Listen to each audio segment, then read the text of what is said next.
Hi everybody, welcome to Module 3.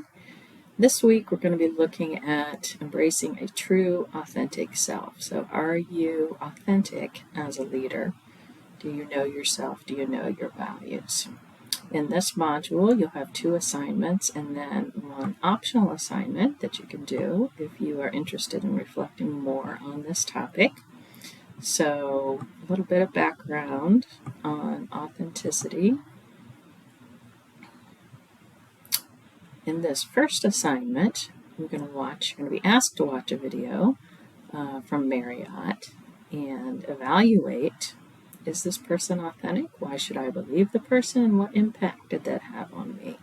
So this is your discussion board. So go ahead and post your response and then respond to others.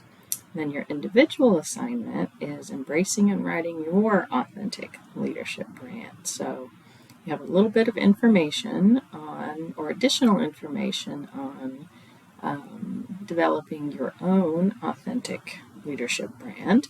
And the assignment is to write it out. What does that look like? What does it include? What is your leadership brand? And then finally, an optional assignment about reflecting on everything that you've done so far and applying it to your own leadership. So let me know if you have any questions. Have a good week.